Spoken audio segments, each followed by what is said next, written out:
School আছে, 40 জন পড়ুয়াও রয়েছে, কিন্তু শিক্ষকের সংখ্যা কত জানেন? মাত্র 1। আর তাই শিক্ষকের অভাবে স্বাভাবিকভাবেই কোচবিহারের প্রাইমারি স্কুলে পড়াশোনা কার্যত লাটে।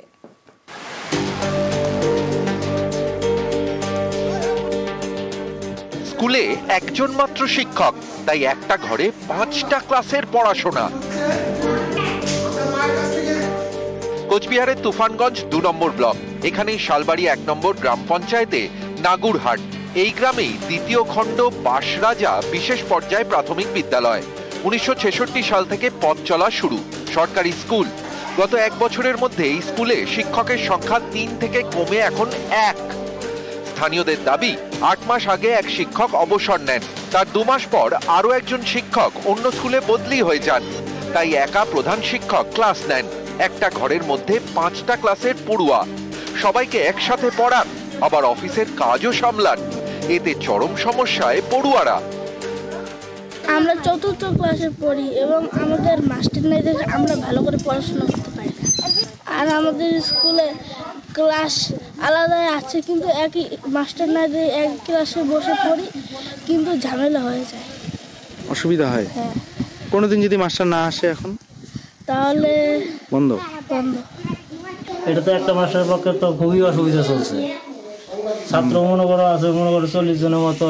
মাস্টার নিয়োগ যদি না করে, এই মাস্টার যদি সময় তো অসুস্থ করে জায়গা, তাহলে তো স্কুলটা চালানি খুবই অসুবিধা হয়ে যাব। 1 বছর আগেও প্রাইমারি স্কুলে পড়ুয়া ছিল 100-র বেশি।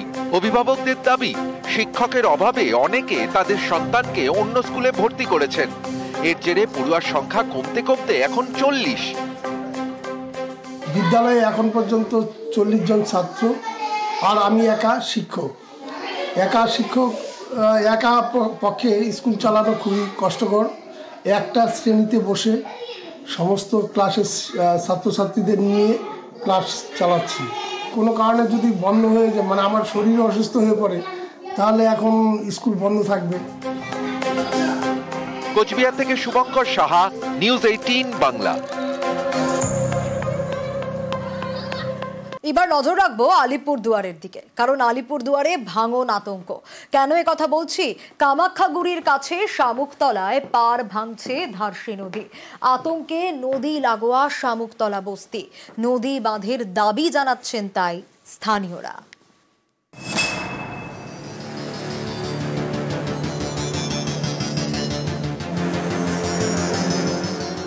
নদীর শান্ত স্রোত, এটা আলিপুরদুয়ারের ধারসি নদী। আলিপুরদুয়ারের কামাখ্যাগুড়ির কাছে শামুকতলা, এই এলাকা দিয়ে বয়ে গিয়েছে ধারসি নদী। এই পাহাড়ি নদী খরস্রোতা। বর্ষায় এই নদী ভয়াল রূপ নেয়।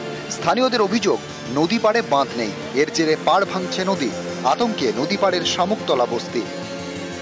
আগে তো এত ভাঙে নেই, মোটামুটি 6 বছর থেকে 6-7 বছর থেকে মানে এরকম ব্যাপার। এখন যদি বাঁধ যদি বর্তমান নাও হয়, তাও এখন বর্তমান তাড়াতাড়ির মধ্যে হাতি বাঁধটা দিতেই লাগে। হাতি বাঁধ দিলে গ্রামটা রক্ষা পাবে। হ্যাঁ, একটু রক্ষা তো পাবে। নদী আস্তে আস্তে এদিকে চেপে আসতেছে, তার মধ্যে নদী ভেঙে একদম বাড়ি ঘরগুলো অবস্থা মানে সামনে চলে আসতেছে। একবার 2বার অ্যাপ্লিকেশন কামাখ্যাগুড়িতে দিয়ে আসলাম, তাও এখনো কোনো কাজ হচ্ছে না। এই এলাকায় তো পরিবার তাও মোটামুটি 70-80 ঘর। প্রতিবারই নদী ভাঙন হচ্ছে, প্রতিবার।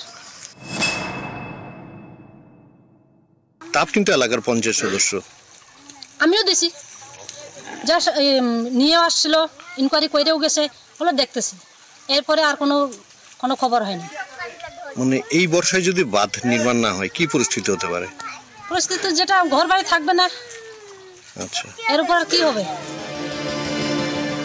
আলিপুরদুয়ার থেকে রাজকুমার কর্মকার, নিউজ 18 বাংলা।